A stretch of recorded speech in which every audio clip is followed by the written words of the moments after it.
گردهمایی بزرگ مقاومت ایران. ایران آزاد با 1000 اشرف و ارتش آزادی. پاریس، 10 تیر 1396، اول ژوئیه 2017.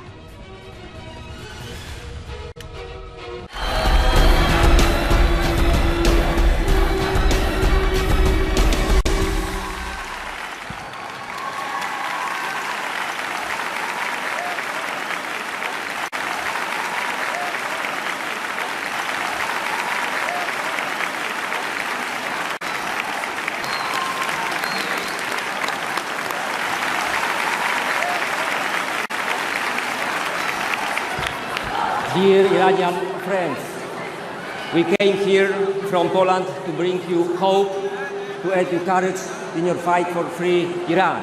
Many people in Poland didn't believe that the change in their lifetime is possible, that we can get off this oppressive regime. But there were courageous, visionary people that were fighting this regime through strikes, through demonstrations, through clandestine printing houses. And one of them is today with us, Henryk Krzywonos, who was a tramway operation in Gdańsk during the Solidarity creation time.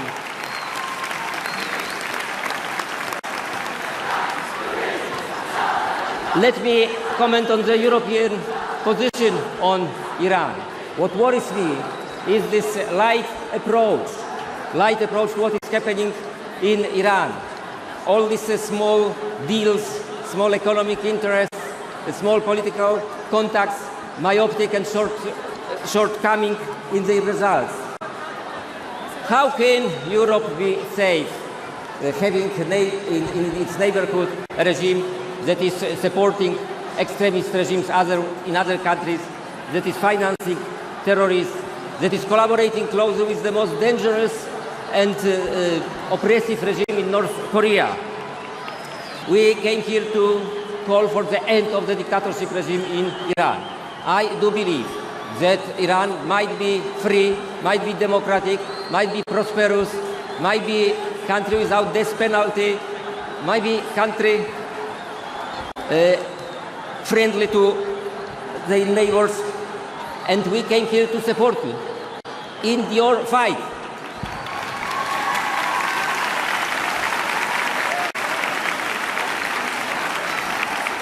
Let me tell you that in the Polish fight for freedom, the support of the Polish diaspora was very important, and I see you here so numerous to support your Iranian compatriots fighting in Iran, and I see this with a great hope that you can overcome and you can bring freedom, democracy and justice to Iran people.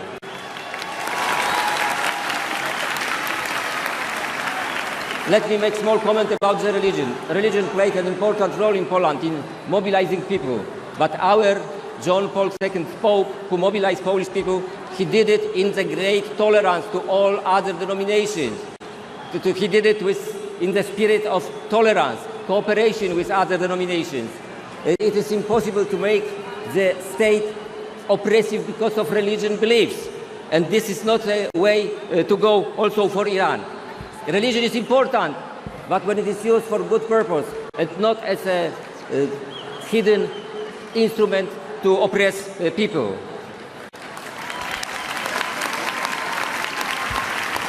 Let me end up with the old Polish slogan of the Polish insurgents fighting for the freedom of Poland. We came here to fight for your freedoms and ours.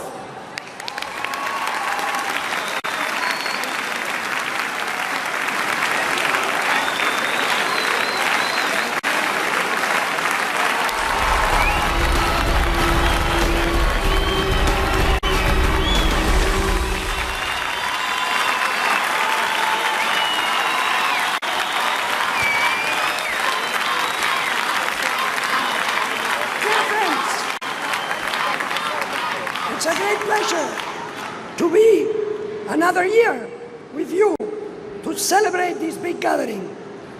First of all, I would like to send my best greetings to all PMOI members who came from Camp Liberty to Albania.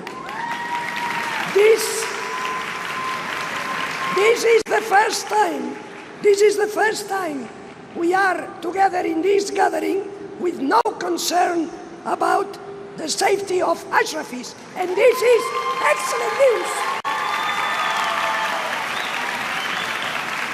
The safe transfer to Albania last year was a great achievement and a strategic defeat for the mullahs regime who were planning to massacre all of them. These heroes stood up in hardest time against the Iranian regime, and they were and are an example for the Iranian people, for their commitment to freedom, to democracy, and to equality between men and women.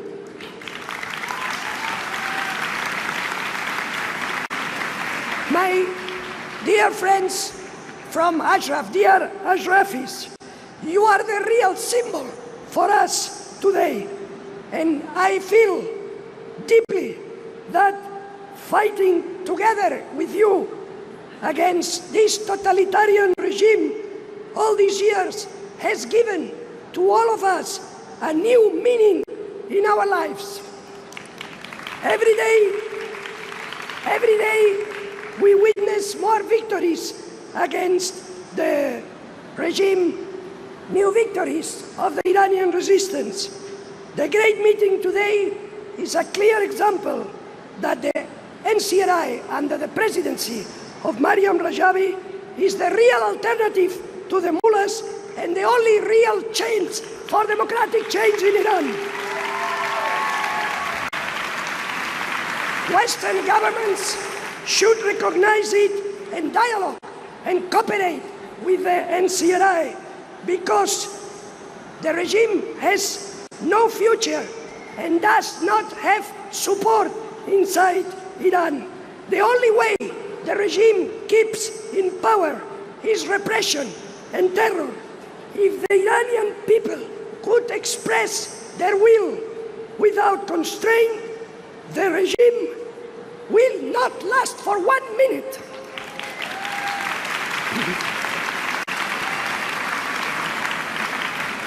The recent statement of 256 members of the European Parliament was a clear indication that the European lawmakers are concerned about human rights and women's rights in Iran.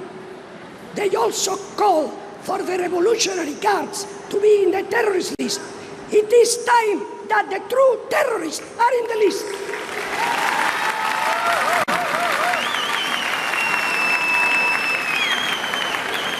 Dear friends, if we really believe in our principles, we must understand that if we give up these principles for short-term economic benefit, we will lose both. If our values are universal, we must defend them not only in our home in Europe, but all over the world. That's why we are here. We will support you until final victory.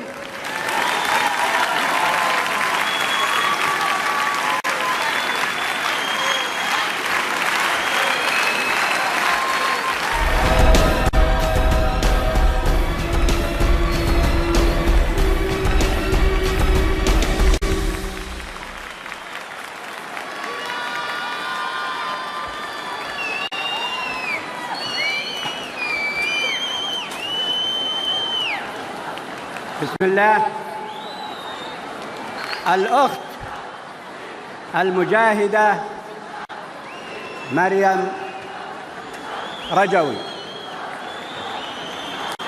الأخ المجاهد الكبير الذي يحتفل معنا بقلبه ويحتفل معنا بصوره مسعود رجوي.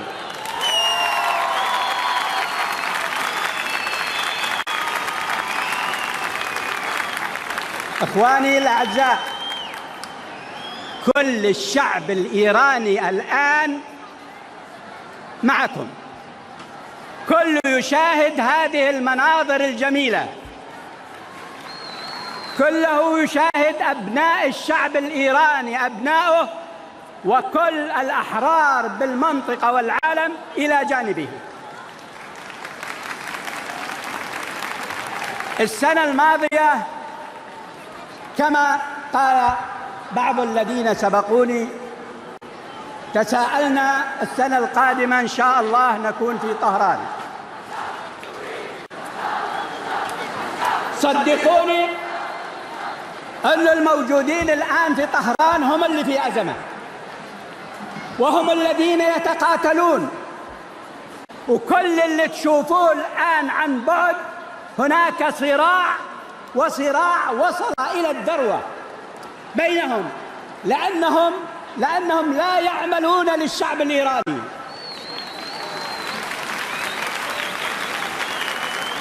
هذه المقاومة ستنتصر، والشعب الإيراني العظيم، الشعب الموحد، احنا بالنسبة لنا العرب هو شعب شقيق ولا نتمنى له إلا الخير، وسيكون معنا على طريق القدس وعلى طريق التحرير.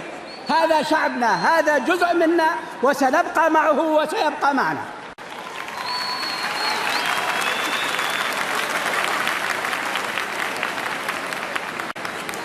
يجب التخلص من هذا النظام، وصدقون النظام يعيش أزمة طاحنة. ما تفكروا أنه متماسك، وما تفكروا أنه قوي. أموالكم تصرف الآن على المؤامرات، تصرف على المؤامرات على الشعب العراقي، وعلى المؤامرات على الشعب السوري، وعلى المؤامرات على الشعب اليمني، حتى على الشعب الفلسطيني. الآن نريد إيران حرة ديمقراطية، أيضا كل الأقليات لها وجودها وتتمتع بحقوقها المشروعة. هذا المطروح الآن، الكل يتوحد حول هذا البرنامج، وسترون النظام ينهار من الداخل، ويوميا هناك اعتقالات، ويوميا هنالك قتل، وهنالك يوميا مطاردات حتى على الذين خدموا النظام في مرحلة معينة. نرفع الآن مرة أخرى التحية للمقاومة الإيرانية، ونرفع التحية أيضا للمقاومة الفلسطينية، وللمقاومة السورية، وللمقاومة العراقية، وللمقاومة اليمنية. إحنا جبهة واحدة، إحنا شعب واحد وجبهة واحدة ومطالبنا واحدة. وإلى اللقاء، وعاشت الثورة، عاش المجاهدين، والسلام عليكم.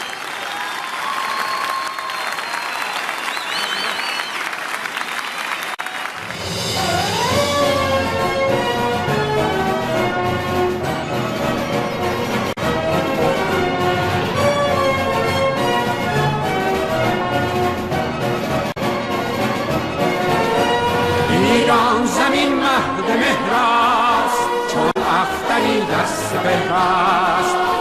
نسل از پی نسل این خاک، جنگیده با هرچه ضحاک، تا آورد بهر مردم شادی و لبخند و گندم.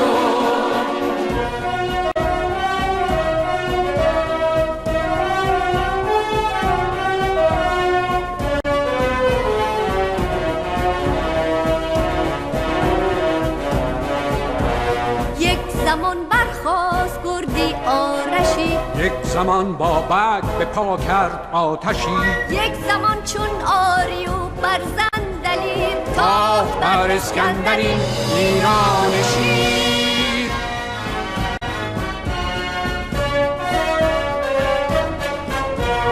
با زنانش شیر چون گرد آورید، قصه های رزم و خیزش آورید. آمد این پیکار تا ستارها، شعله زد اندیشه بیدارها. تا به رزم پیشتازانش رسید، کهکشانی در شب ایران دمید. بانگه از عزم هزاران مرد و زن، ارتش آزادیش از ره رسید. عشق من ایران من، پای من ایران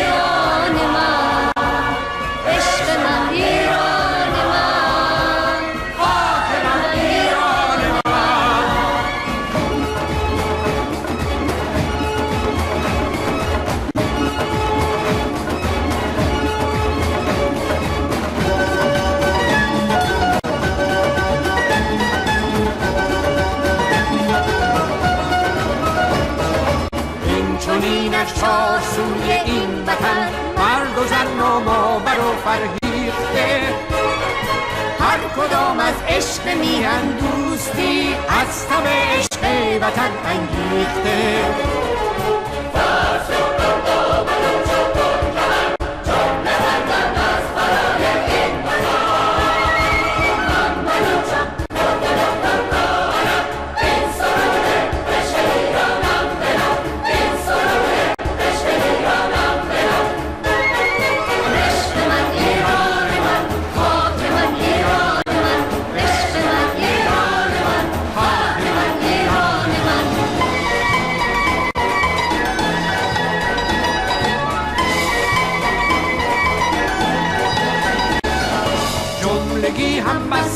یک پارچه عشقمان رویانی این آب و خاک، از خراسان سیستان کرمان شهاب، بندر عباس و عراق و اصفهان.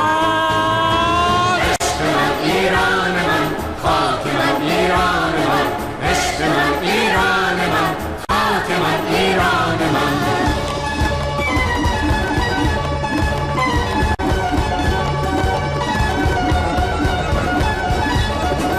بختیاری آذری و گیلکی، من سلحشورم دلیرم سرفراز،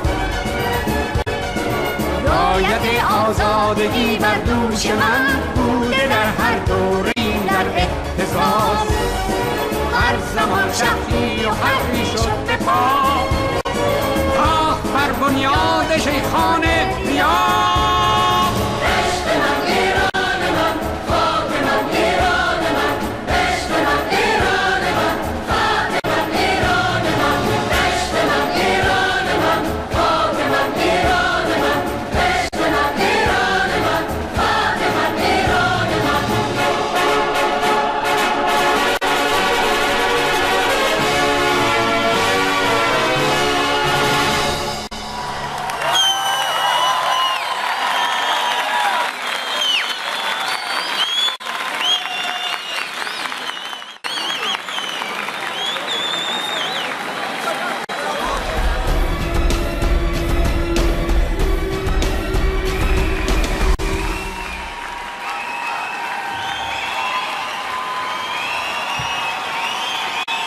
Thank you.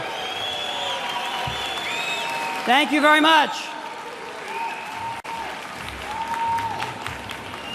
Before me is the largest gathering of Iranians in the world who woke up this morning breathing free, speaking free, worshiping free, living free. It is my honor to be with you.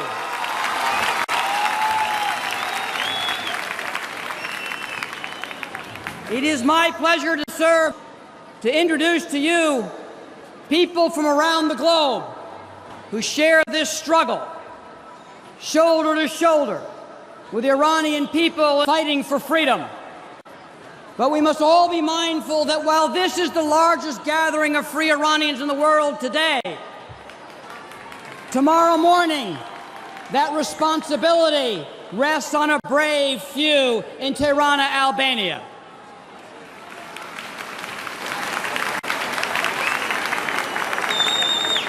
To those who survived Ashraf, fought through Camp Liberty, you are now the point of the spear in Albania. Our hopes, our prayers rest with you to destroy the mullahs and create a free Iran.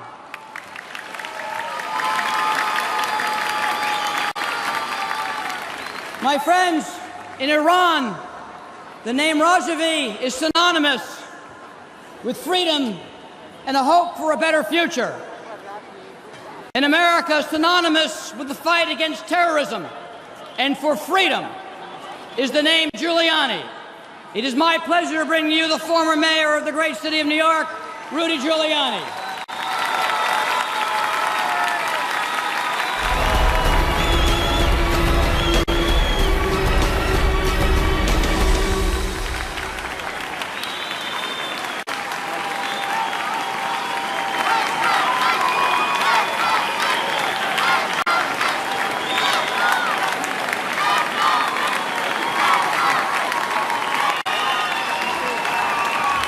Thank you. Thank you, and I'm very honored to be here with all of you and so many distinguished speakers and patrons and guests. And I am so overjoyed by the focus of this conference, the theme of this conference, the hashtag for this conference, Free Iran. It's been a long road, and there's still a few more miles to travel. And the road has been littered by the blood of your sons and daughters, fathers and mothers, relatives, friends. That book contains 20,000. There have been over 120,000 that have been martyred, and it's to them that we owe where we are today. So let's just take a moment to think about them, because we wouldn't be here today without them. We also wouldn't be here today without the leadership of Madame Rajavi through the difficult times and the good times and the horrible times. She's always remained hopeful that we could stand up and say, Free Iran. Well, we now can do that.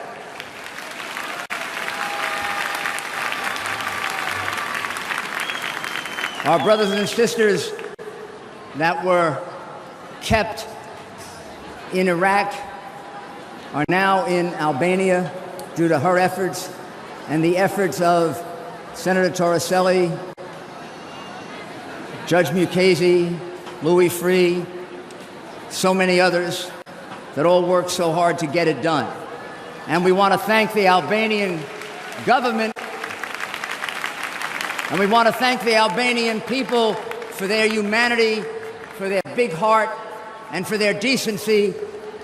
I wish my country had stepped up and done that, and I am in great awe and respect for what they did.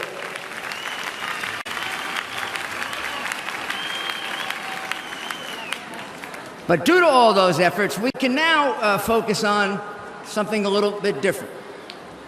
We have a different world in many ways. We have a different administration in Washington. Did you know that? And a different set of principles and a different way of looking at the world.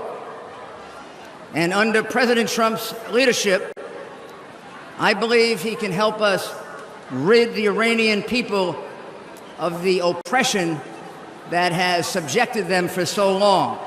You only need to read his speech in Saudi Arabia to see that he is laser focused on the danger of Iran to the freedom of the world, not just the freedom of the region, but the freedom of the world. Unlike prior administrations, he's not in a state of denial. He understands how it would be extraordinarily dangerous for the world to have a nuclear Iran. He realizes how dangerous for the world it is to have an Ayatollah who is a theocratic dictator and a madman. And he also realizes, as we do, that the only way we're going to have stability in the Middle East and stability in the world is exactly the theme of your conference, a free Iran, built on the principles that we all share. And we can never repeat them too often so that people understand what the MEK, what the resistance movement stands for. Because they try through propaganda to demonize you. Here's what you stand for. You stand for freedom of religion. You stand for freedom for women. You stand for free elections. You stand for the rule of law. You stand for respecting human dignity and human rights. That's what we need in Iran, and that's why you're the hope of Iran.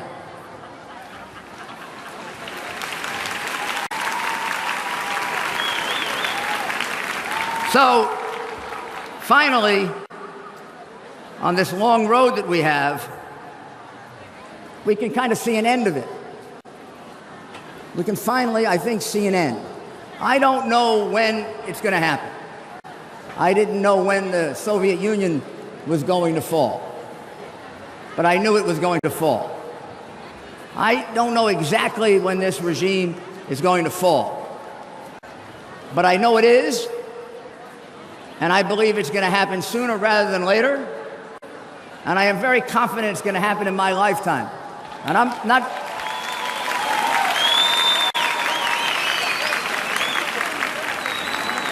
But just like we didn't get here by just saying it, we got here by the blood of those martyrs and the work of those people and Madame Rajavi and your work. We didn't get here easily. This was a very hard road to get where we are right now. Without Madame Rajavi, people sitting there, all of you, we wouldn't be where we are. Well, we're not going to get to the next step without a lot of hard work, but at least now we can see it. We can see the world beginning to turn its eye on Iran and seeing it realistically. We can see being able to convince the world that there are no moderate members of the present Iranian regime. When I hear the word moderate, and I hear the name Rouhani, I think of the fact that he has actually killed more people in Iran than Ahmadinejad. Maybe he shouldn't be so moderate. He's a complete phony. He presents a moderate image to the world, and to the Iranian people, he is a violent, vicious murderer, so they are afraid of him. As Madame Rajavi said, it is long past time to declare the Revolutionary Guard a terrorist organization.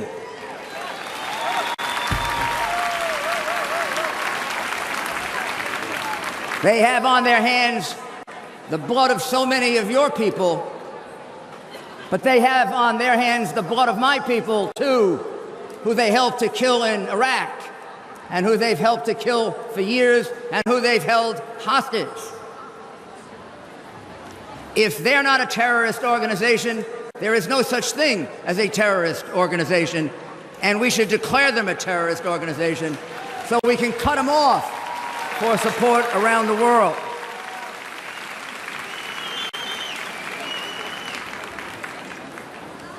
And time has come for regime change in Iran. Was Mubarak worse than the Ayatollah?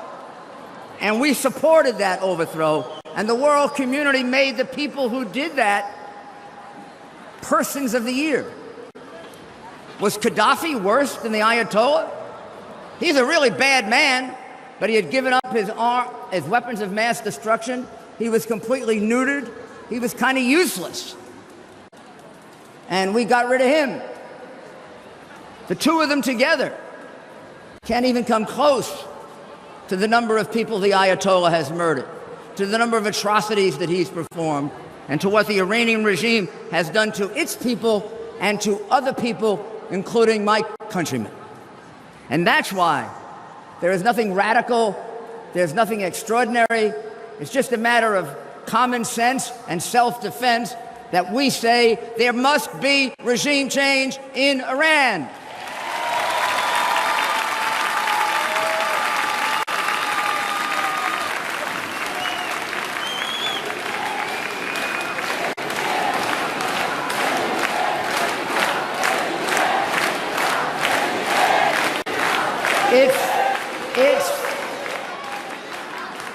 It's inevitable. It is going to happen. Regime change in Iran is going to happen. The people of Iran, who you know better than I do, will at some point, they will just rebel. Maybe a few years ago, when they rose up, if we had a leader who had merely said, "We support you," it might have happened.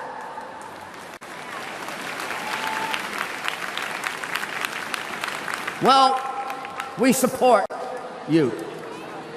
And it is our job not to affect regime change in Iran. That's going to happen. It's to make it happen now. In our lifetime. So we can come back here next year or the year after. And we can celebrate.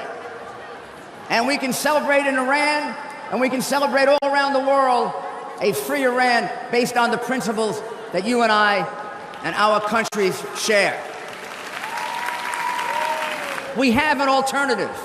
Not only do we have regime change, but we have an alternative, and that alternative is you.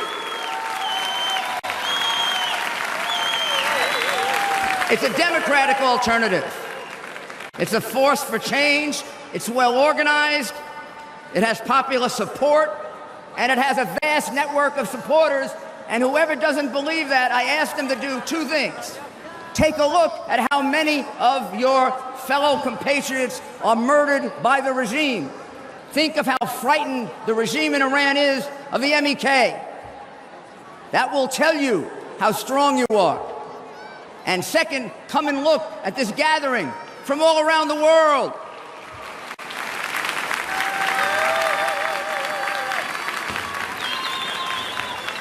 And once this gets started, it won't just be the MEK. It'll be all those people in Iran, that 90% or 95% or 96 or 97 or maybe 98% who you know are yearning for the same thing you're yearning for. They want freedom. They want control over their own lives. They want to be able to speak freely.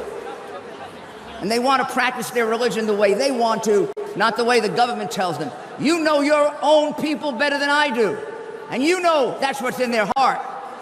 And it's the murder and the oppression of the government that is stopping that from happening. And we have to break that loose. And supporting the MEK is one of the reasons and one of the ways to break that loose under the leadership of a great hero, Madam Rajavi.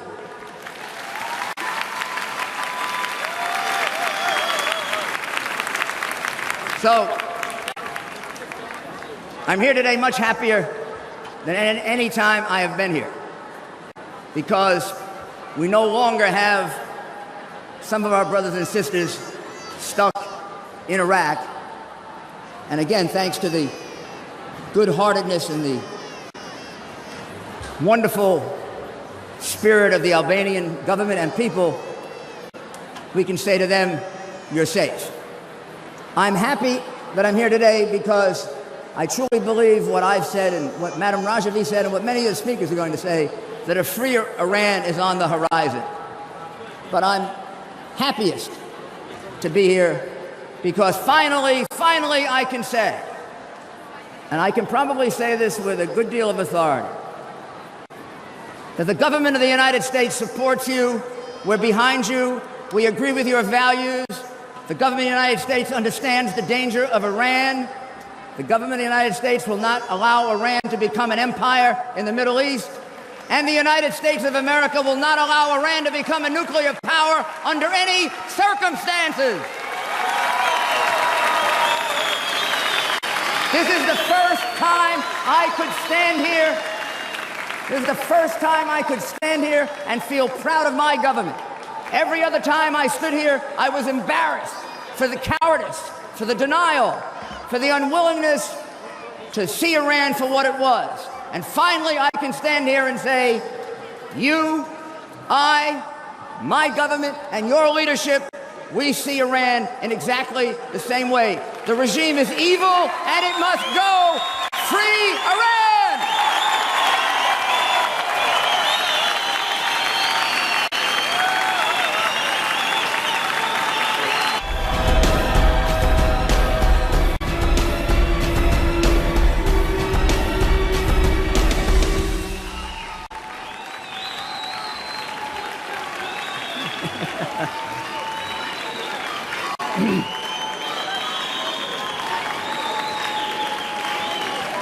Thank you. Thank you very much. Thank you for inviting members of Congress to be here to talk to you about this important event that you are having.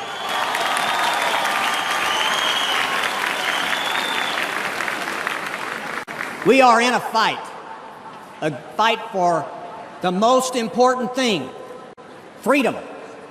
Freedom. And we are in the fight, and I can tell you, the three of us and other members of Congress, we are in the fight with you to continue to fight for freedom, because that is the most important thing any of us have in our soul, is the right to be free. The fact that many of you, so many people are here today, is proof that one day soon, we will see freedom and democracy in Iran, your original home. We will see it. The path to democracy is always long. It's always hard. But important things do take time. They are not easy. Have faith and hope that one day the people of Iran will be able to throw off the shackles of the supreme leader and become a nation committed to the rule of law and freedom for everybody. And that will happen soon.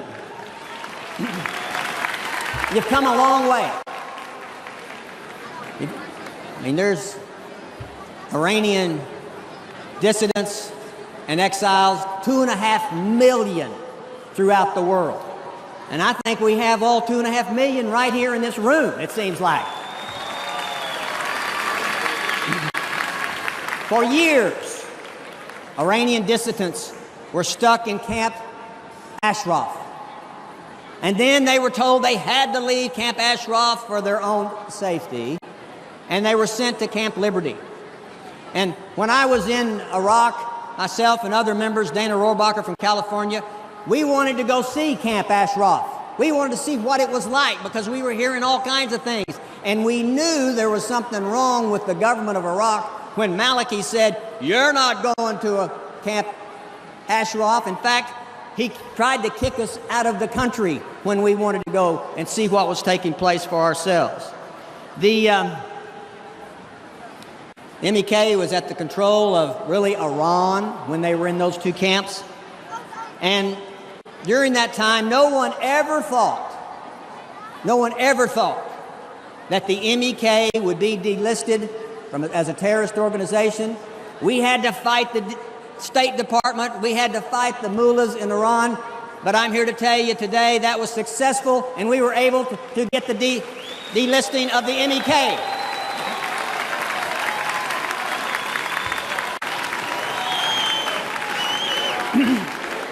Thank you. Thank you. There were, in the camps, countless attacks in Camp Ashraf and Camp Liberty. Rockets came in. Your friends and your family were murdered. And to this day, not one person has been held accountable for those crimes. Well, the day's coming when the murderers of the people in Camp Liberty and Camp Ashraf, when they committed those crimes, there's a day of reckoning. And someday they will be tried in a criminal court of justice for the crimes they committed against you. Your friends and family have not died in vain throughout the world, whether it's in Iran or other places, because the Iraqi criminals someday will go to jail. We all know who is behind these attacks. We know who was. It was the IRGC was behind all of these attacks. And I have introduced legislation in the House of Representatives to designate the IRGC as a terrorist entity.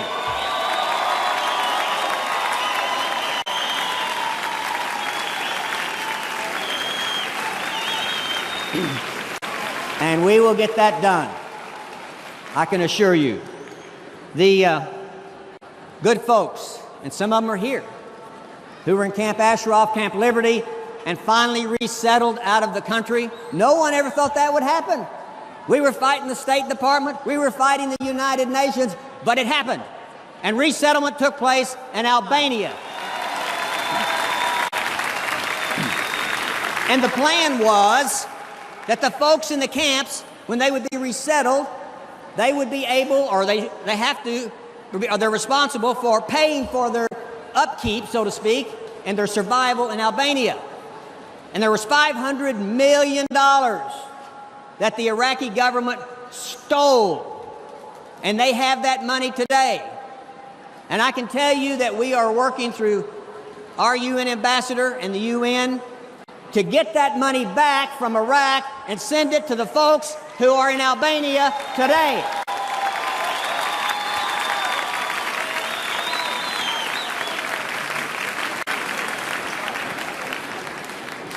Iran, I think Iran got a good deal. The world got a bad deal in the Iranian sanctions lifting, where they now can develop nuclear weapons.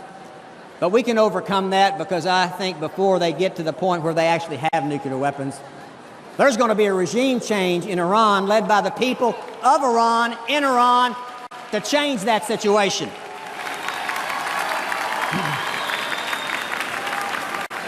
Thirty years ago,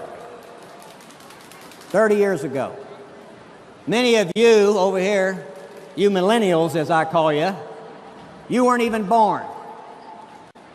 But the government, Khomeini, murdered 30,000 people that year because they were political dissidents. They wanted a regime change. 30,000. And here we are almost 30 years later.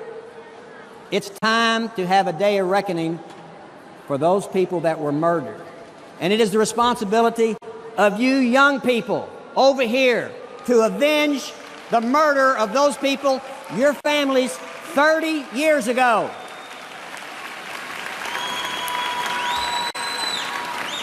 So I say to you, you daughters of democracy, you sons of liberty, do not give up, do not despair, because on the horizon, the sun is rising for a new Iran.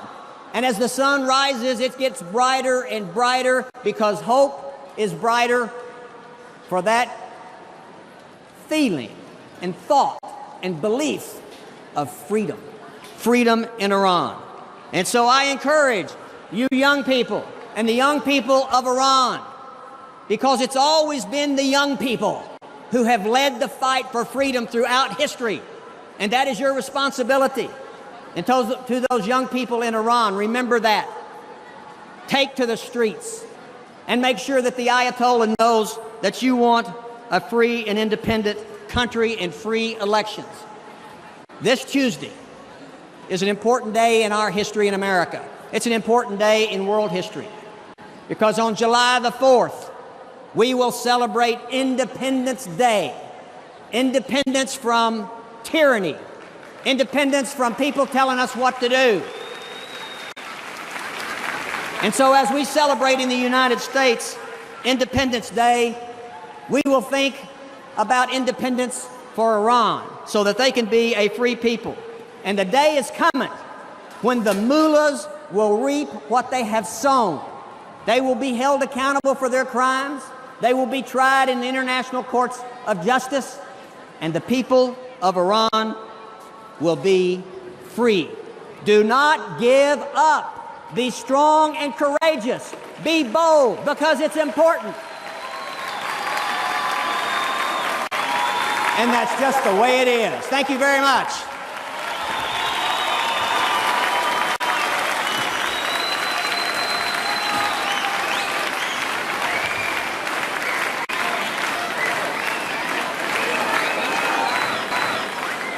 Thank you immensely. An amazing honor to stand in front of so many people who, like every other person in the world, love freedom. My name's Tom Gierdt. I'm from the 5th Congressional District of Virginia, where the first representative elected to serve in Congress was a man named James Madison, who drafted the Constitution of the United States, and where our third president, Thomas Jefferson, lived when he drafted the following words: "We hold these truths to be self-evident, that all men are created equal and endowed by their Creator with certain inalienable rights, and that among these are life, liberty, and the pursuit of happiness."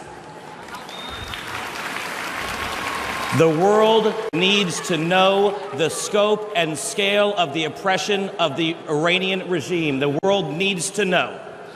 As an American, I tend to break things down into American terms, so if you take the 120,000 people murdered by this regime and you convert for the population difference between the United States, it would be the equivalent of all the Americans who died in the entire Second World War. That was perpetrated by a nation on its own people. Many times as many were imprisoned, many times again more exiled. From an American perspective, that's as many Americans as who died in the Second World War. That's a prison population, not in prison for crimes of theft or violence, but for crimes of thought and conscience. I don't remember very well the events of 1988, but I do remember watching in 2009, first with respect and awe and admiration, and then with shame and horror and disgust, as people rose up and demanded freedom, and the world community and the American government did nothing. And I will not stand for that. At the very least, I will raise my voice and stand united with the people who insist on a free Iran.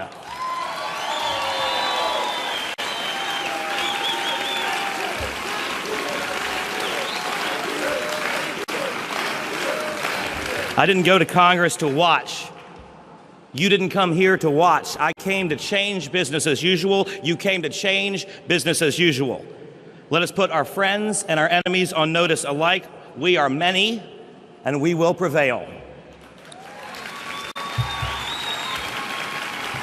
There can be no change, however, without addressing the instrument of horror that props up the oppressive mullahs.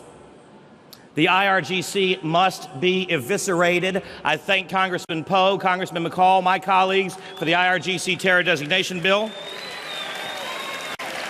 The IRGC controls the entire black market economy. They control a huge percentage of the entire economy.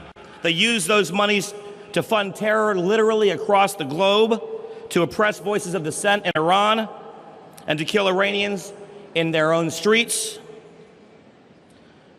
So I will say this, not specifically to the people of Iran gathered here today, but to the leaders from around the world. It is time for us to ask the world community if they would rather do business with the United States or with the IRGC.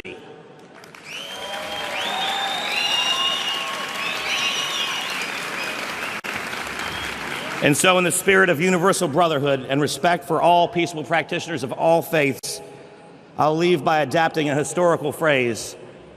It is my sincerest hope that I see each and every one of you again next year in Tehran.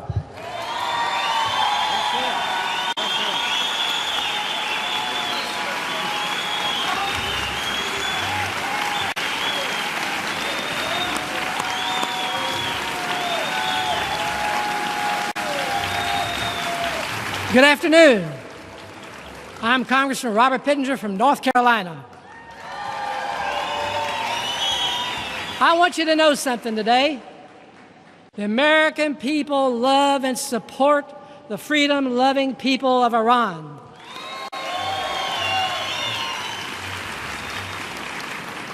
The United States Congress supports the freedom-loving people of Iran.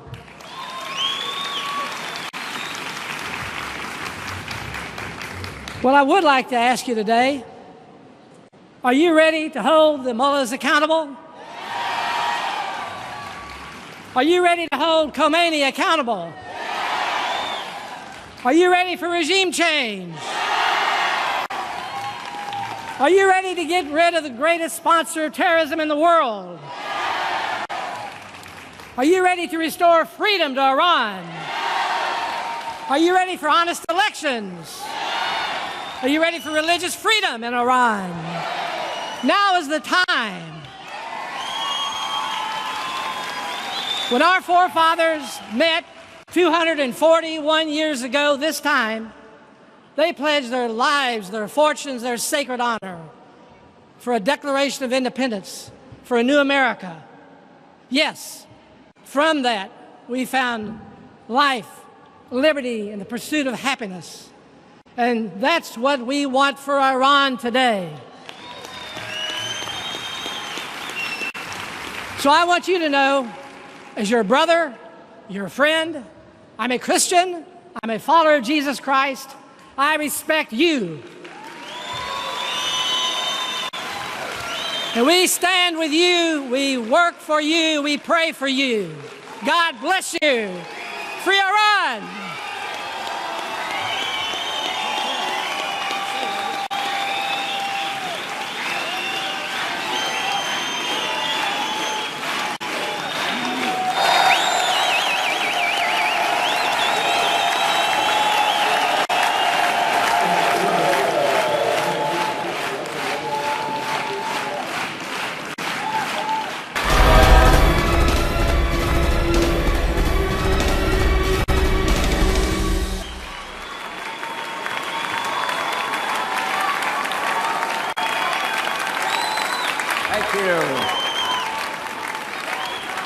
Thank you very much, Bob Torricelli.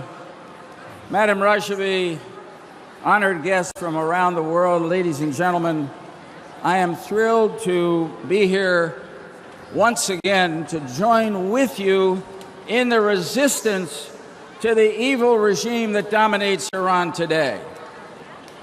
And I want to say to you, as I look out at this vast crowd, you know, once I had the great honor of running for Vice President of the United States. I never addressed a crowd this big when I was running. You know, now that I think about it, if I could only have had about 1,000 of you in Florida, maybe I could have taken office. That's a longer story. I want to say to each one of you that the size and commitment of this gathering sends a powerful message to both our enemies in Tehran and the people of Iran who are yearning for change. That every one of you didn't just make a decision to come here to this meeting. By making that decision, you have put yourself into history, and you have identified with a destiny that is a destiny for freedom.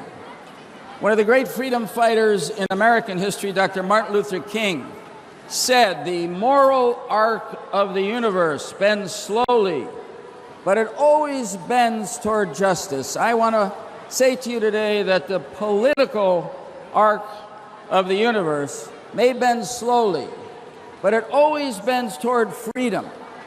Sometimes we have to help to bend the arc more quickly, and that is what your presence here today can make possible. Dr. King also gave his greatest speech at the Lincoln Memorial, a symbol of freedom in America. I have a dream, and I want to share with you a dream that I have for the Middle East. I have a dream, paraphrasing Dr. King, that all of the people of that region, Muslims, Christians and Jews, Shias and Sunnis, Israelis and Palestinians, will sit down together at the table of brotherhood and sisterhood and peace and freedom. That is our dream. And I will tell you, the most significant step forward in realizing that dream will be to change the regime in Iran and bring freedom to the people of Iran. It can't happen without this regime, with this regime. Every time we meet here at this gathering, it gives us an opportunity to look back at the year past and see whether the cause of resistance has made any progress. As other speakers have said, this has been a year of tremendous progress. The change in administrations in America has made a dramatic difference in our policy toward Iran. And I speak as a Democrat and somebody who supported Hillary Clinton. But going from the Obama administration to the Trump administration is going from an administration that was centered on somehow improving our relations with Iran at the high cost of ignoring the reality of the evil of this regime, to an administration where early on the new President Trump has said that the #1 enemy the United States has in the Middle East is the regime that currently controls Iran. That's a big difference.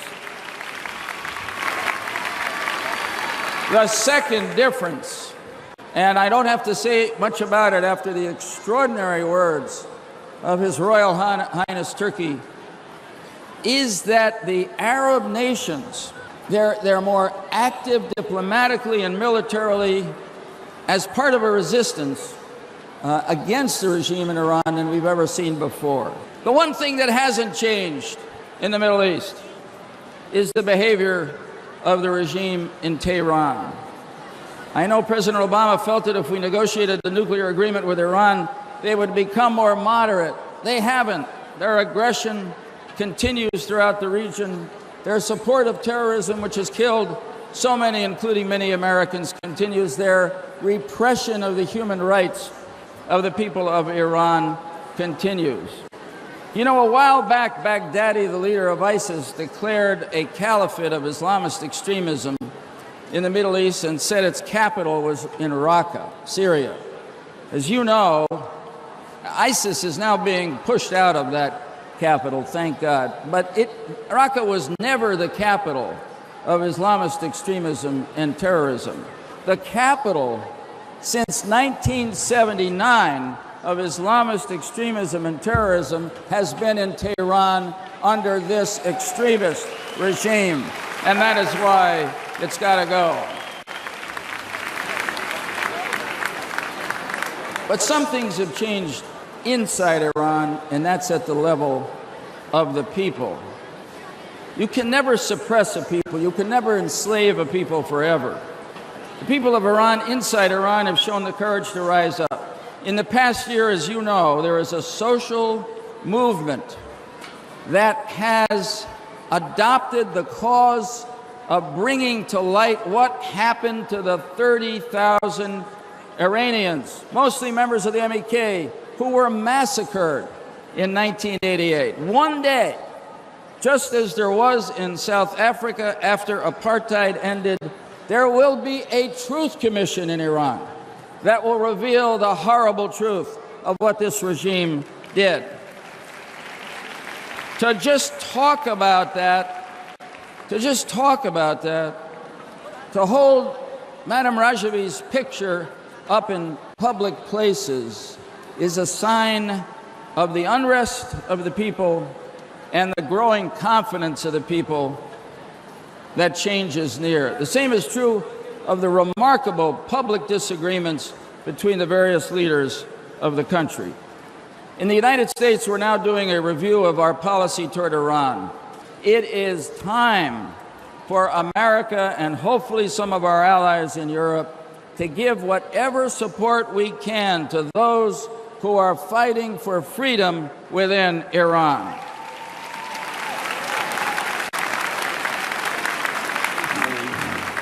It's hard not to see the resemblance between the resistance that you and the people of Iran are part of and those who fought for America's freedom in the revolution in the 18th century, or those who fought for the freedom of France during the 19th century, or those who fought against Nazism and fascism during the 20th century. And every one of those fights, every one of those struggles for freedom ended successfully. And with the help of God and our continued partnership, this one will too. So I end with a prayer that sometime soon, maybe even next year, we are able to hold this meeting in a free Tehran, in a free Iran.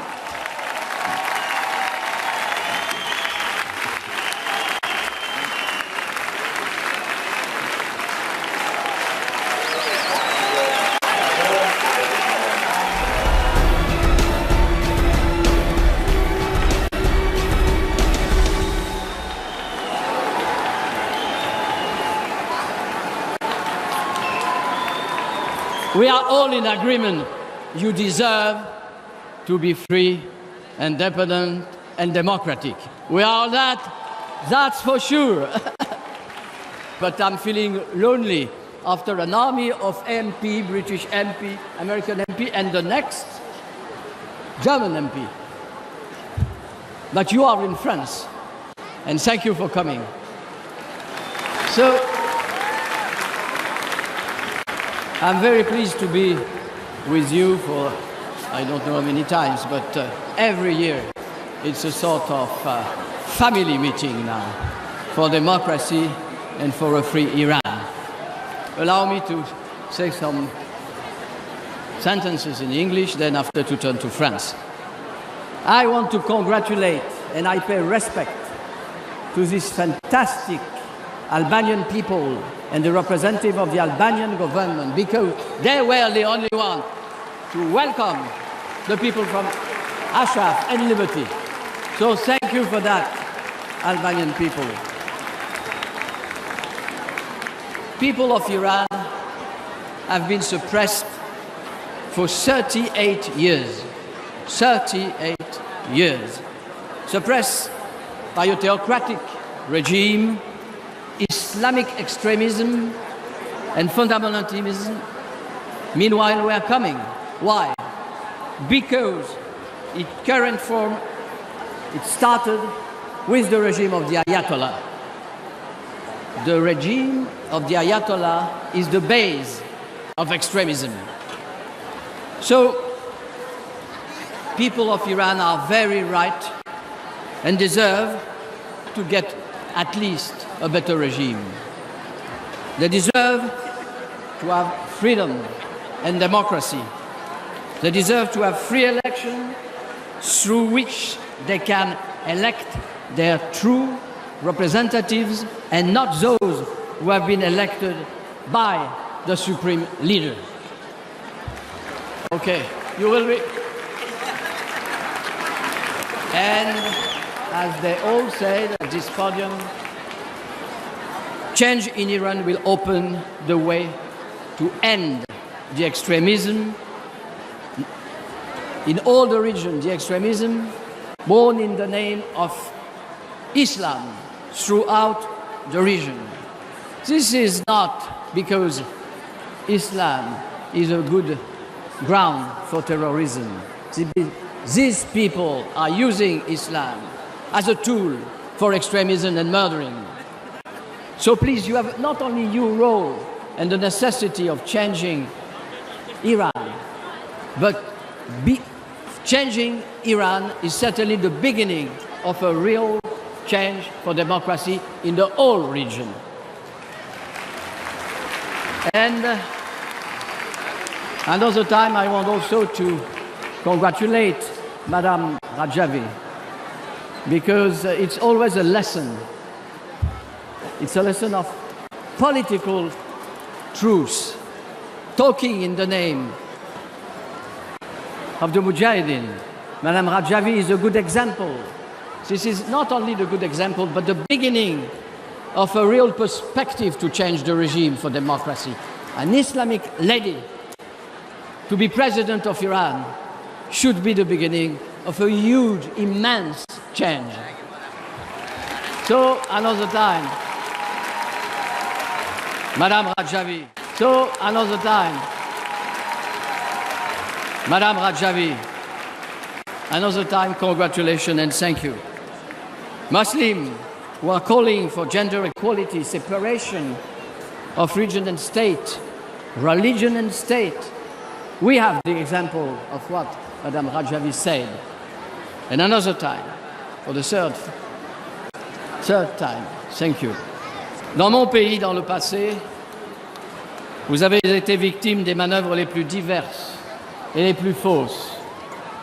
Je suis moi-même coupable d'avoir écouté les détracteurs de votre mouvement qui vous accusaient de terrorisme indiscriminé. Il s'agissait de mensonges. Il faut souligner que vos affirmations démocratiques, votre position ferme sur la parité entre les hommes et les femmes en politique, sur le rôle des femmes en politique, sur la séparation entre la mosquée et le gouvernement ont très bien défini, encore une fois, dans les mots employés par Madame Rajavi, ont très bien distingué votre mouvement des autres mouvements du Moyen-Orient. Comparons le discours tenu ici et les discours tenus dans l'environnement du Moyen-Orient.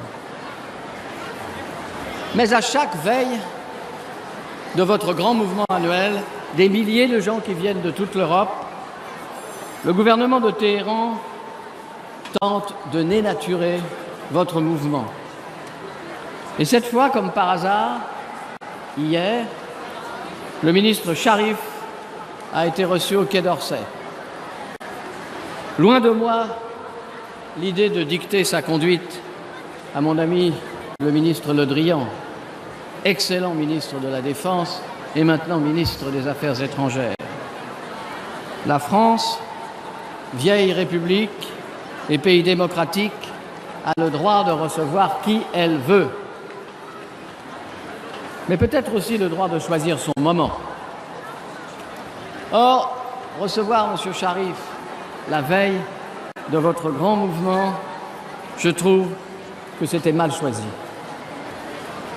Une fois de plus, les mollahs tentaient de déstabiliser le mouvement des Moudjahidines par chantage et par mensonge.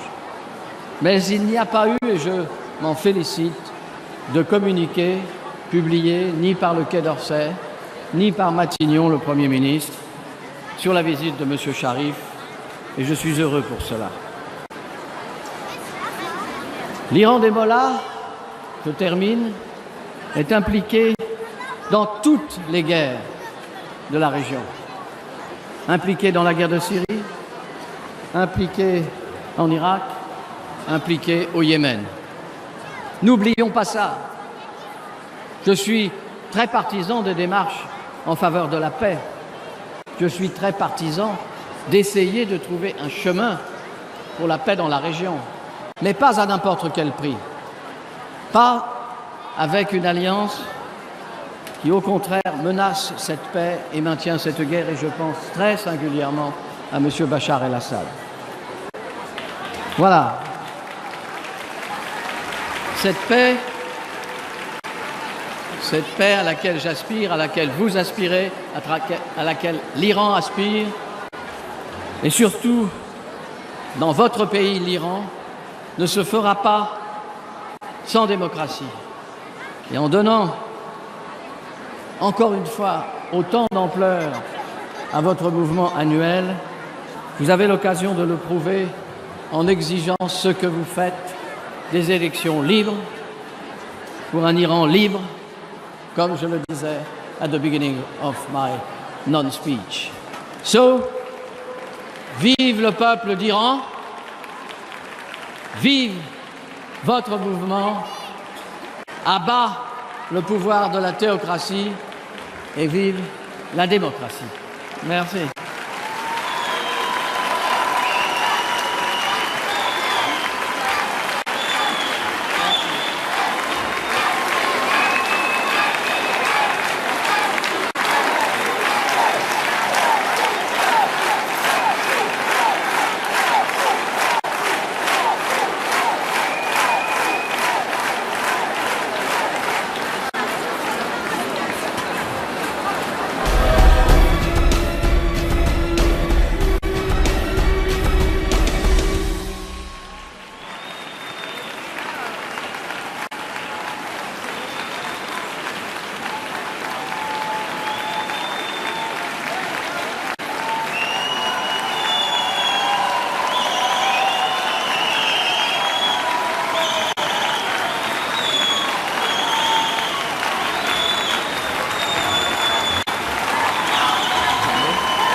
Senator, ladies and gentlemen, for evil to prevail, all it needs is for good women and good men to do nothing.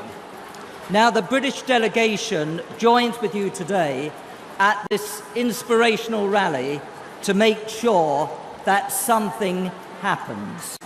So,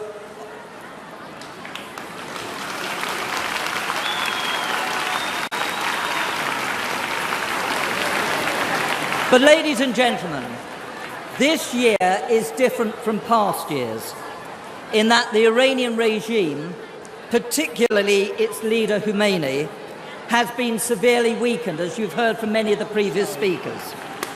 Mullahs are This is all over in 4 minutes.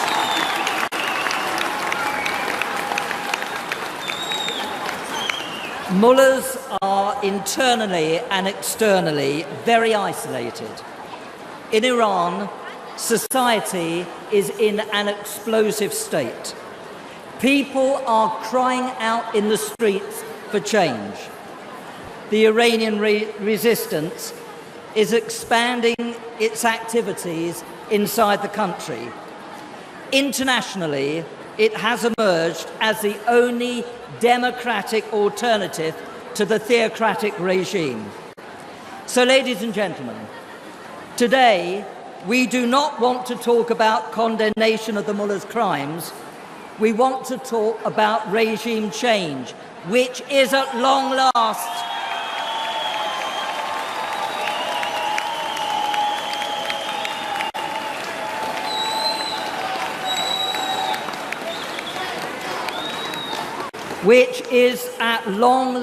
within our grasp. We want to talk about a future Iran with Mariam Rajavi's 10-point plan. The plan which gives freedom and human rights to all the people of Iran. Ladies and gentlemen, I must, however, highlight the important plight of Ashrafi's properties, which have been obtained through their own resources and hard work. Ladies and gentlemen, they belong to them, yet Iraq refused to let them possess their properties. Calls for compensation and conciliation are needed. And it is the obligation, yes, it is the obligation of the international community, the United Nations and the United States government to change Iraq's mind. We will certainly do our best in the United Kingdom Parliament towards achieving that end. So, let us hope that in the future, freedom and justice will be secured for the people of Iran and their vanguards, the PMOI members. Madam Rajavi, you have our full support. And this is our message to the mullahs. Free Iran.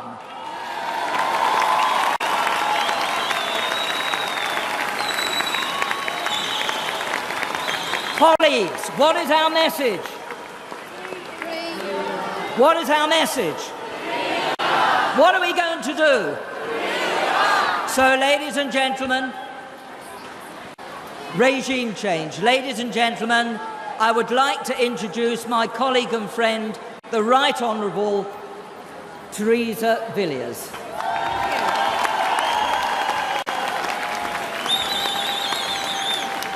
Thank you. It's a huge honour to be able to address this inspirational event for the very first time.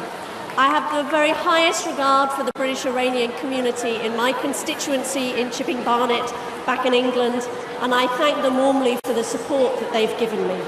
I'm here today to support freedom for Iran.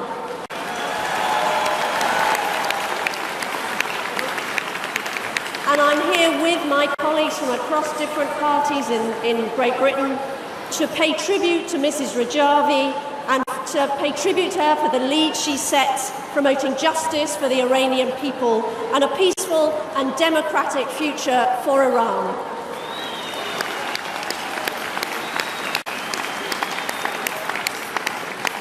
Mrs. Rajavi, I believe your brave campaign for freedom and justice in Iran is a just cause, and you have our support. Everyone here will be all too well aware of the shocking human rights record of the Iranian regime, which is a tyranny. Nearly 700 people were put to death in a single 6-month period in 2015. That's equivalent to around 3 every single day of the year.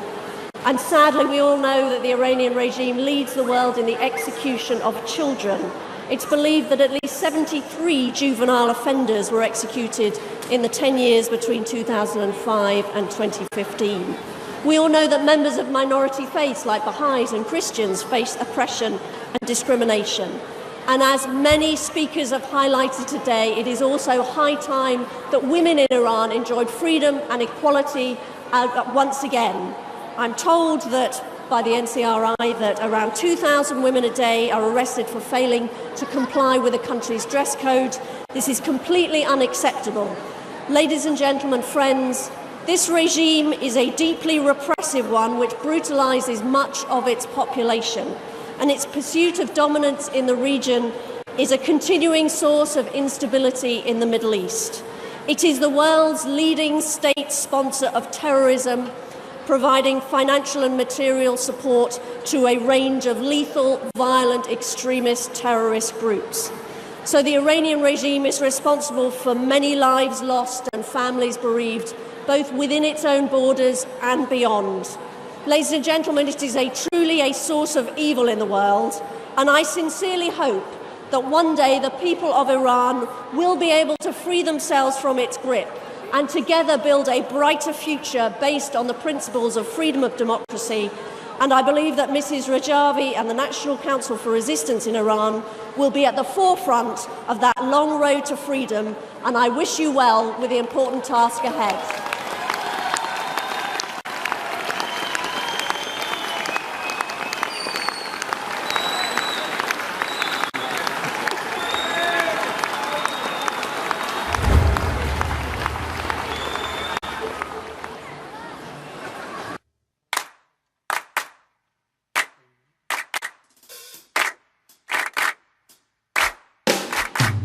با یکدیگر هم پیمانی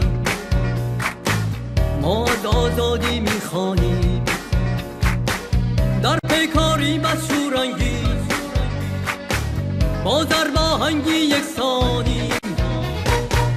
بگذر از این مردابی ها، بال بگشا در آبی ها، باز ایران خواهد شد، پایان یابد بی‌تابی ها. هم صدا هم نفس بشکنید این نفس، نغمه کن زنده باد ایران آزاد.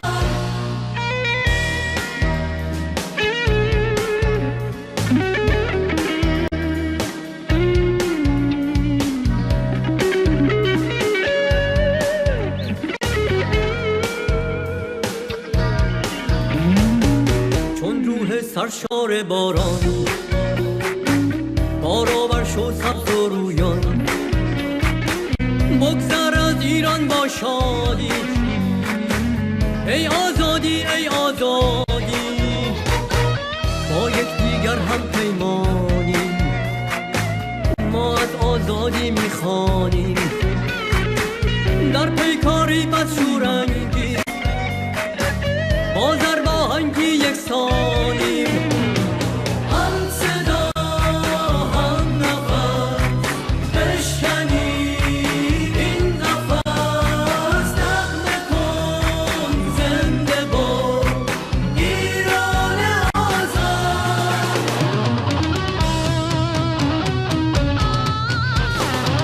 هم صدا هم نفس بشکنید این نفس، نغمه کن زنده باد ایران آزاد.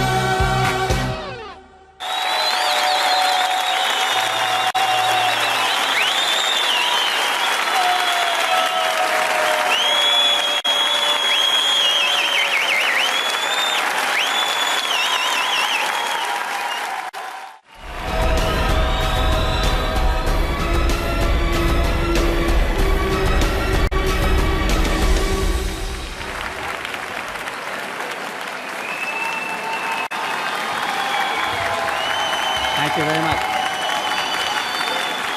Thank you. Thank you very much. Thank you.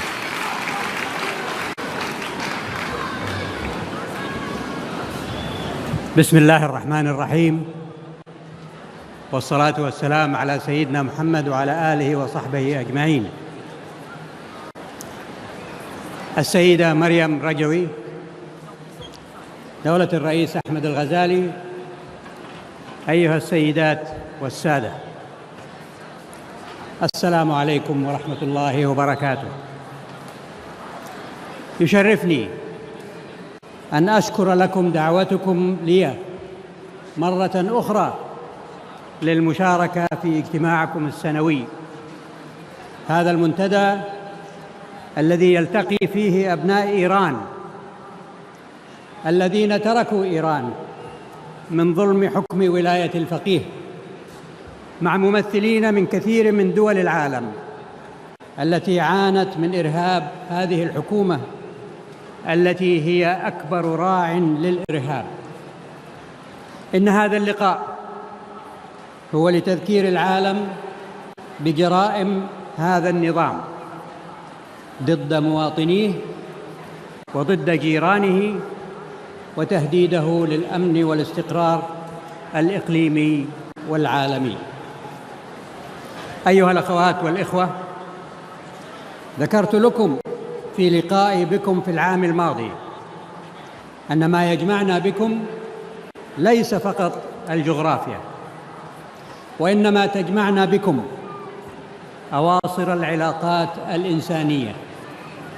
فهناك قبائل عربية استوطنت في بلاد فارس وامتزجت أسرياً بكم، وهناك جموعاً فارسية قدمت للحج وانصهرت بنا وصاهرتنا، وتجمعنا بكم أيضاً كلمة لا إله إلا الله محمد رسول الله، كما يجمعنا بكم إرث تاريخي ساهم في رقي الحضارة الإنسانية.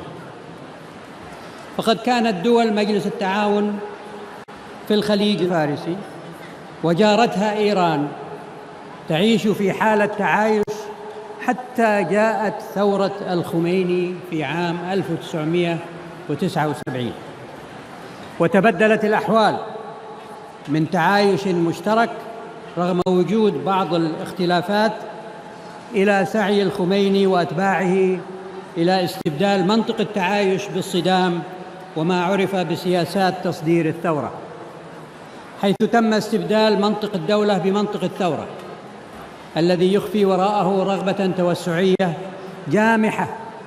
وبات من الصعب إذا لم يكن من المستحيل أن نتفاهم بمنطق الثورة والانقلاب لا بمنطق السياسة والدبلوماسية، وعدم التدخل في الشؤون الداخلية لتثوير الجماعات.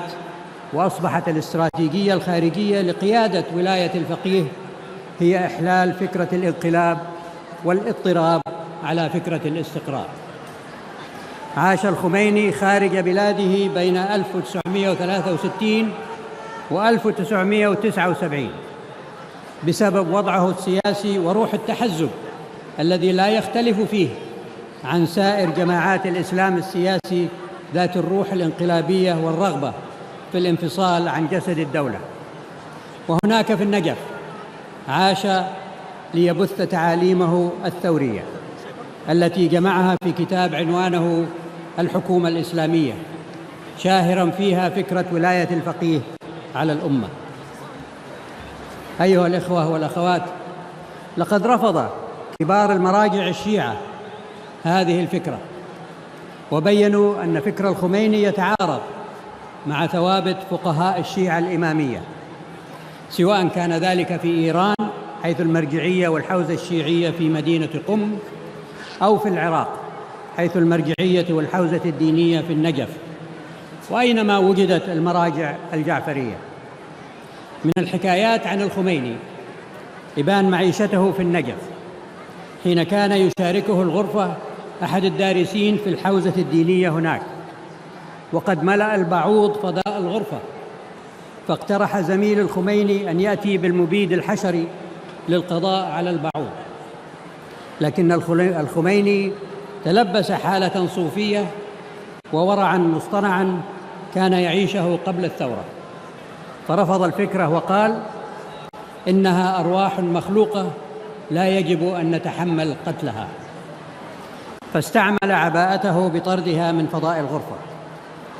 وبعد السلطة وممارسة الإعدامات في السجون من بقية المعارضين ممن ساهموا في الثورة وتنكر لهم ففقهاءها، كان ذلك الزميل على مقربة منه فذكره بما حصل مع البعوض في تلك الأيام، وكيف كان يخشى من قتل الحشرات، وها هي الثورة تقتل البشر. فأجابه الخميني قائلا: إنهم أعداء الإسلام، أي من يعارض أو يختلف مع الخميني يحسب عدوا للإسلام خائنا فمصيره القتل. ولم يكن الخميني أثناء وجوده في النجف قبل الثورة مرحبا به كثيرا من أولئك المراجع. الخميني بعد وصوله إلى سدة الحكم أخذ أتباعه يجمعون له المقلدين على حساب الكبار في مذهب الإمامي كي تجتمع بيده ولاية الفقيه وولاية المذهب، فأخذ بالتضييق على المراجع وعلى المرجع بالذات محمد كاظم شريعة مداري، الذي يعود له الفضل بإنقاذ الخميني من الإعدام في عهد الشاه، عندما أشار إليه برتبة آية الله، وهي منزلة لا يعدم صاحبها حسب القانون الإيراني آنذاك. إلا أن شريعة مداري لم يوافق على تسمية الجمهورية بالإسلامية. أما في العراق فكان المرجع أبو القاسم الخوئي، وهو الآخر لا يشجع على إقحام الدين والمذهب في السياسة، لم يكن مع فكرة ولاية الفقيه. ما جرى بعد ذلك هو أن قام الخميني بسلطته المتصاعدة بإهانة شريعة مداري، وأقفلت مدرسته ومكتبته، واعتقل في داره حتى وفاته عام 1985. وألغى الخميني ألقابه أو الألقاب التي تمنح على رجال الدين، وتقمص شخصية الإمام. حتى الإمام لم يسلم من الخميني، وضع نفسه نائبا للإمام، وأضيف إليه لقب رهبر ثم المرشد وغيرها من الألقاب. وما أن وصل الخميني إلى طهران حتى انقلب على جميع حلفائه من مختلف تيارات الشعب الإيراني الذين هم الذين قاموا بالثورة، واضطهدهم بالسجن والاغتيال والإعدام. وكنتم أنتم أول من طعنه الخميني في الظهر. وعلى الجانب الآخر تم اختيار خلخالي رئيساً للمحكمة والقضاء، وأخذ بنفسه الثوري الذي اقتبسه من الخميني بإعدام المخالفين على الشبهة. وقد شاعت كلمته الشهيرة في تبرير قتل الأبرياء حينما قال: المجرم أخذ عقابه والبريء يدخل الجنة. لقد وعد الخميني الإيرانيين بالديمقراطية، ويتشدق النظام اليوم بأنه عقد انتخابات. فما معنى هذه الانتخابات التي لا يدخلها إلا من يزكيه الولي الفقيه؟ إن سلوك النظام في طهران لا يؤهله أن يكون نظاماً ديمقراطياً، بل إن سلوكه هو سلوك دموياً وديكتاتورياً. أما عمليات الإعدام التي نفذها جزار النظام الإيراني وذهب ضحيتها آلاف السجناء الإيرانيين عام 1988، فما تزال أصداءها تتردد، وستبقى لعنة أبدية على هذا النظام وقياداته، وهي تثبت أنهم مجرمو حرب يجب أن يقدموا للمحاكمة في محكمة الجنايات الدولية. إن الضحية الأولى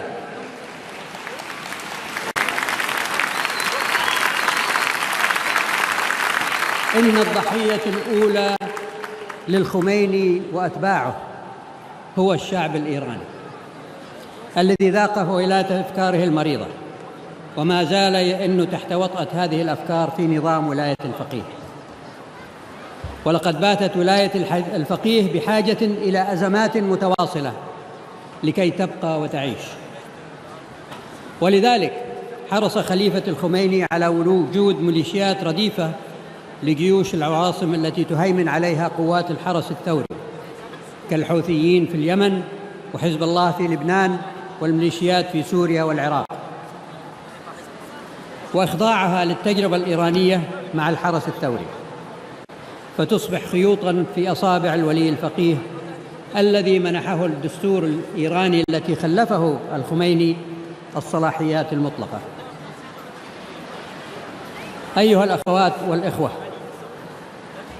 إن مسعاكم لمواجهة هذا النظام مشروعاً، وجهادكم لتخليص الشعب الإيراني بكافة أطيافه، عرباً وكرداً وبلوشاً وأزريين وفرساً، كما قالت السيدة مريم رجوي، من ظلم ولاية الفقيه مطلوباً.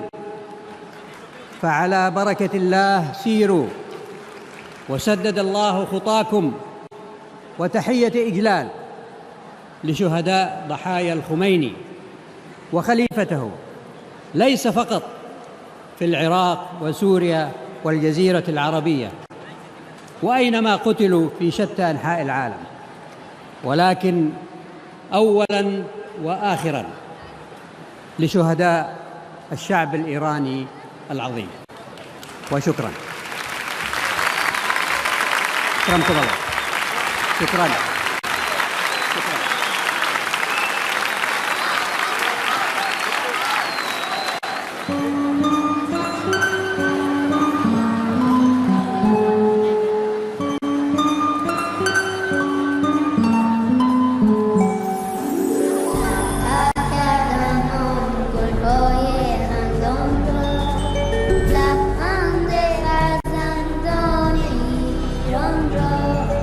تحکیم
I come today to bring you a very simple message.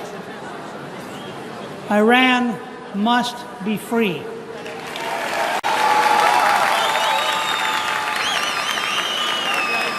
The dictatorship must be destroyed.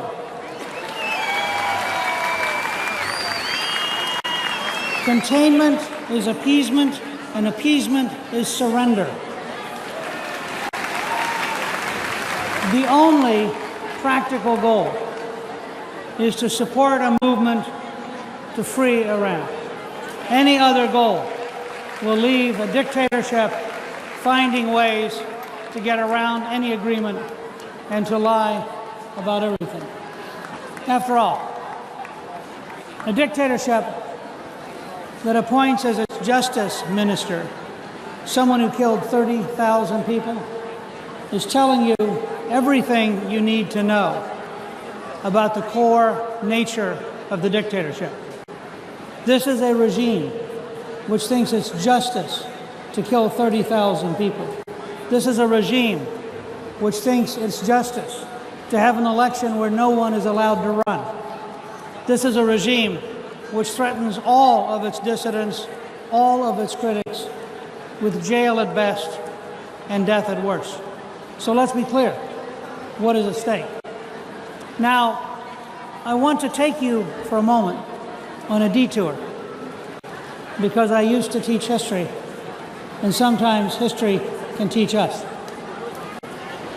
If you go here in Paris to Picpus Cemetery, which is actually near a metro station, you will find the grave of the Marquis de Lafayette.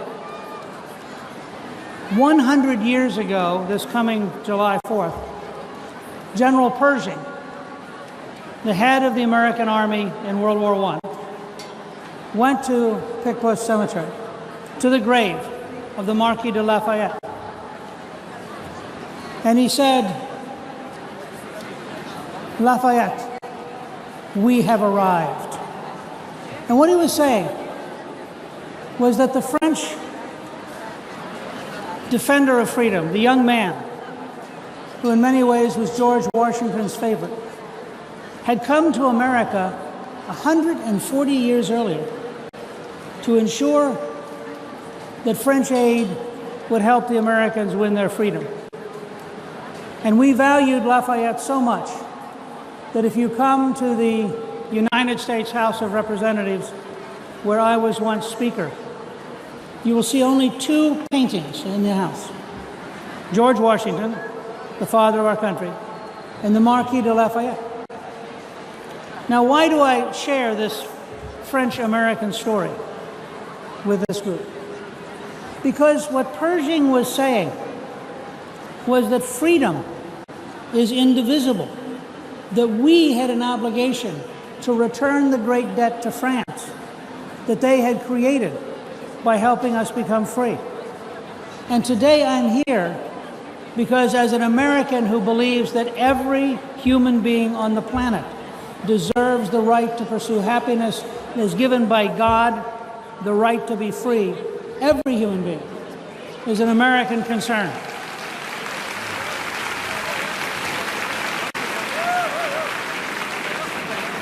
Freedom is not safe anywhere as long as dictatorships, like the current Iranian dictatorship, are in a position to threaten freedom anywhere. The largest supporter of state terrorism in the world is the Iranian dictatorship. Even the Obama administration kept saying that, despite everything they did to kid themselves. I think it's fair to say that the Trump administration has much fewer illusions about the nature of the Iranian dictatorship. I think it's fair to say that Secretary of Defense Mattis, in his years in the Central Command, understands exactly who the Iranian dictatorship is. I think it's fair to say that the National Security Advisor, General McMaster, in his years of service in the Middle East, knows exactly who the Iranian dictatorship is. And I believe that the commitment to take steps to help you, help all free people everywhere, will be clear in this administration, and the pressures will grow every single year in the direction of supporting 1,000 Ashraf so that we have a network of freedom prepared to take over from a dictatorship of death.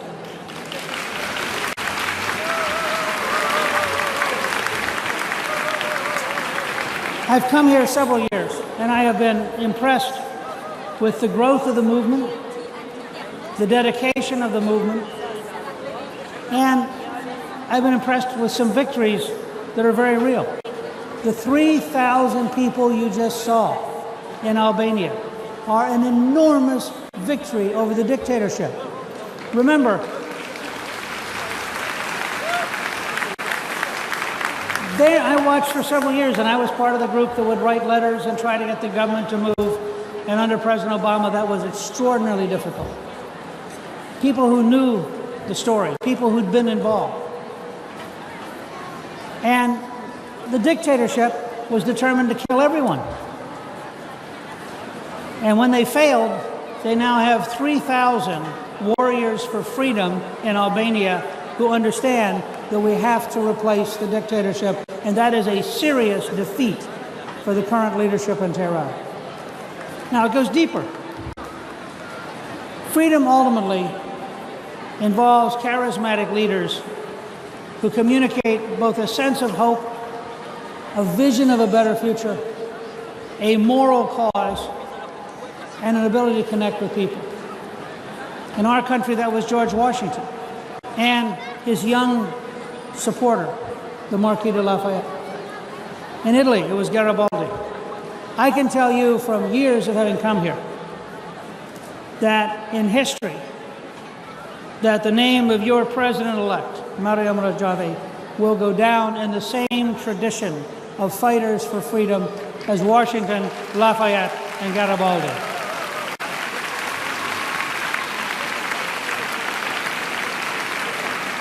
And I hope she doesn't mind me saying this. I hope she agrees with me. It's not just because she is a great leader, although she is. And she's persisted in difficult times and in frustration when it took enormous patience. But she's a great leader because she has great followers, because so many of you are so dedicated. And when I drove in a little while ago and I saw the number of buses, and when I stand here and I look all the way back at the number of people dedicated to freedom in Iran, I know that this movement is going to be a movement that goes down in history as one of the great examples of the human spirit defeating the evils of dictatorship. And so I thank each of you on her behalf for helping make her a truly historic figure, because that's what you're doing.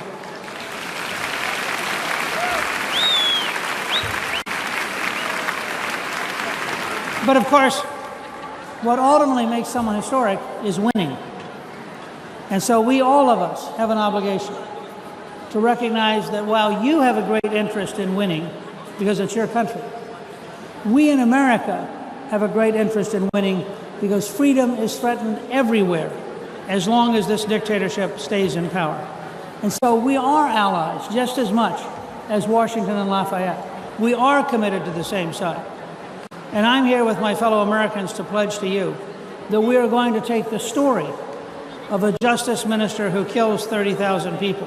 We're going to take the story of the continued support of state terrorism. And we're going to take the story of the hope that is embodied in the 1,000 Ashraf strategy and the potential that the next time that there is popular dissent, it will be across the whole country, it will be organized, and that at that point, unlike what happened last time when the American government shamefully did nothing, at that point, the Trump administration needs to be prepared and leaning forward and ready to do everything it can to help freedom win and dictatorship lose in the great struggle that is underway in Iran. So,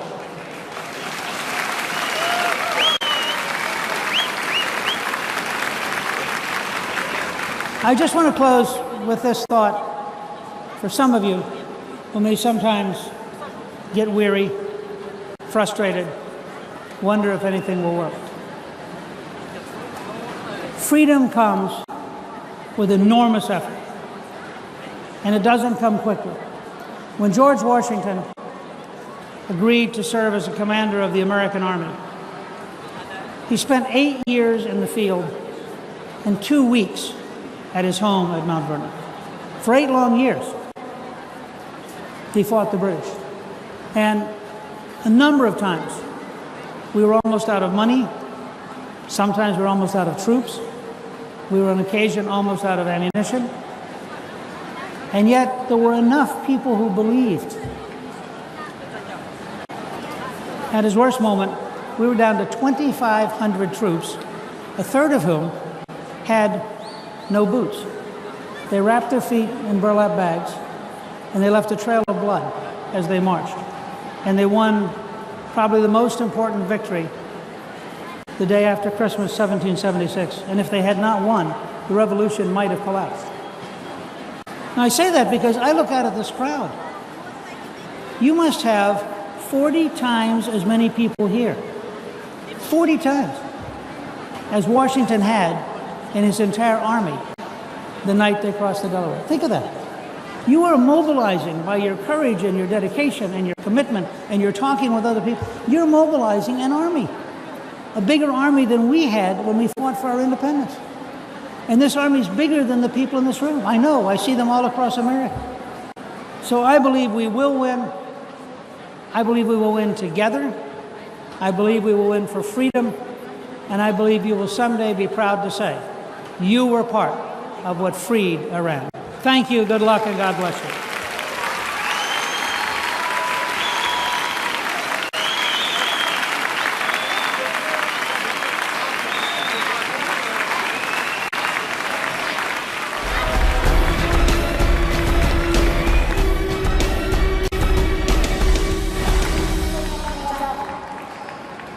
I would like first to greet our brother and sister that are in Albania and are watching you here. Hello. It's a great honor for me to be this extraordinary event. The first time I was here was 2014. By that time, the government of Albania, with Prime Minister Edi Rama and the previous government, has accepted 250 persons. It was a huge operation with the support of our Prime Minister, an inspiring leader, with support of partners, that we made it. Yes, we made it. Would like no a single incident, safe and in a very organized manner. We welcomed our brother and sister, which are not a terrorist group, but are people that fight and work for a better democracy, for peace. They live in a free and democratic country, such as Albania. Madame Rajavi is an inspiring model that shows what a woman can do, what a woman can contribute for freedom and peace. There are so many people that would like to greet. Albania has shown a very unique model, a model that has not been followed by many other countries. But this shows that even a poor country has a very open heart and can do everything with a heart. And the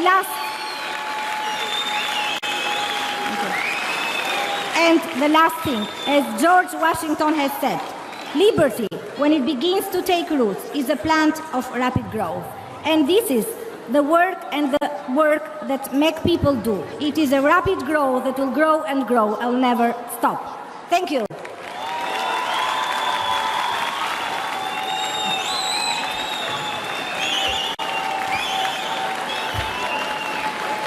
Dear friends, I know you are tired because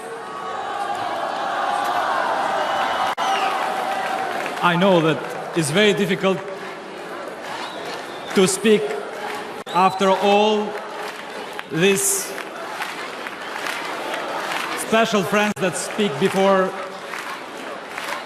But leave me to say some words on the name of Albanian delegation shortly. First, we are so honored coming here in Paris in such a special space where East meets the West. where East meet the West under the umbrella of the Iranian spirit, and we all together dream about the future. Every year I have came here at least 5 years, last 5 years, and I have heard you're afraid about your people in Ashrafi camp. Now, in the name of Albanian people, we are so honored to tell you that they are safe, they are in our faith, in Albanian faith, they are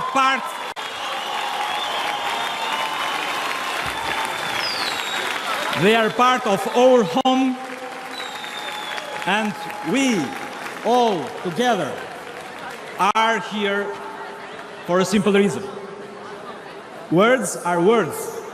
Acts and facts speak more than words.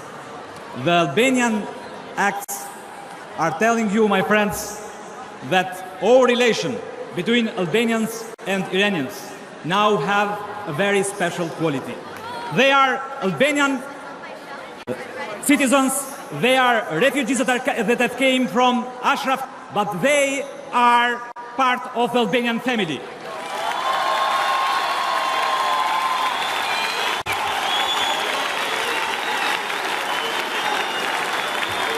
You see, some days ago in Albania have been elections. But in this group, in this delegation, you will not understand who won and who lose, who was in power and who will be in opposition. Because for your cause, for helping your people, for helping Ashraf camp in Albania, don't exist opposition. These are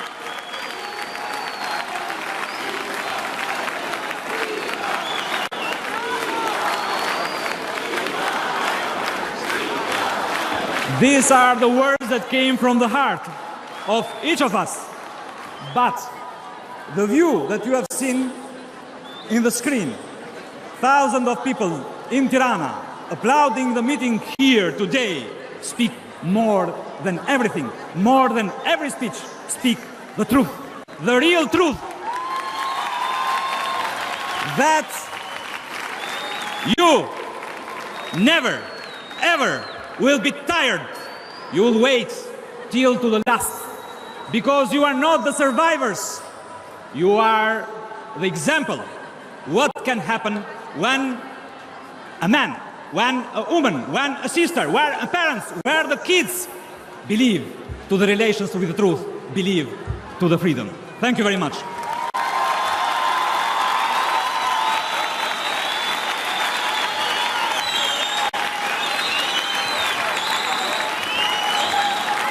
Thank you very much.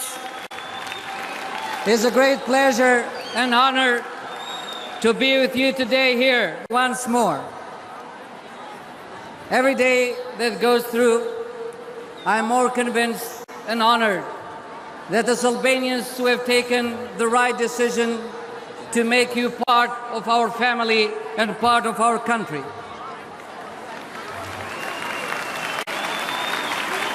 Doing this, we have honored our tradition, but also we have respected our friends. In times of our history, in times of great decisions, in times of need for Albania, we have had close to us good friends, especially from the United States, starting with our independence, NATO membership, and Kosovo independence. When I see today a lot of friends that I met during the years, Mayor Giuliani, Newt Gingrich, generals, wonderful people, then Tom Ridge, Torricelli, everybody from the American delegation, I think that we all together did something great. But now we are building the hope for the future of free Iran.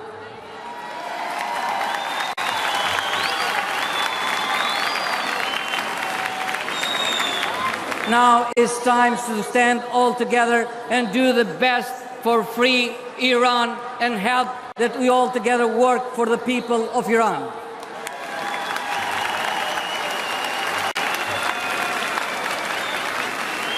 I've had the privilege to get to know your wonderful and great leader, Madame Rajavi. You have a leader that knows the way, a leader that goes the way, a leader that shows the way. Her action has inspired you and us to dream more, to learn more, to do more, and to become more free Iran.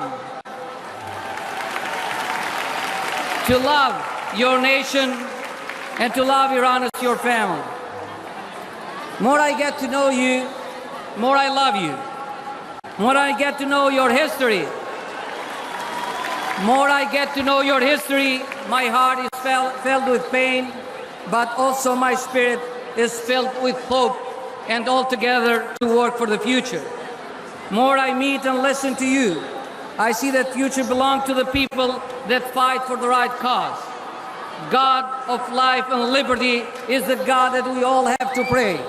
Your fight for life is your fight for what God has given to you. Your fight for freedom is the fight to meet and fulfill God's will. Your fight for pursuit of happiness is what godly people have to build the future with what God has offered and provided to us, that we have to work all together. You are fighting for liberty, for life, and build your future. Please stand. Keep your face always toward the sunshine, and the shadows will fall behind you. It is also a peace that tells what we fight for. That to secure the right that government are instituted among men, deriving their just power from the consent of government. You are the people that have to give the vote for free Iran. You have to decide with your vote what the future of Iran will be. God bless you all. God bless Iran. Thank you.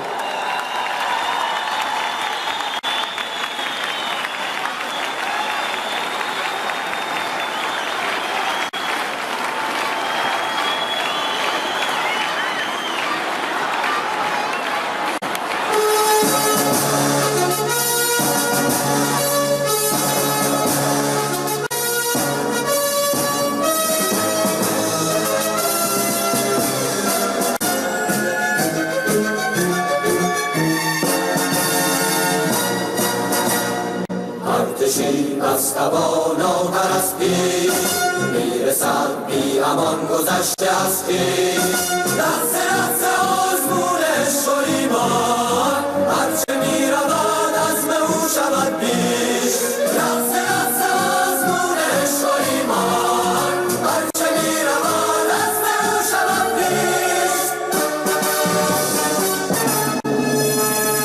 ارتش آزادی ارتش آزادی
ندارد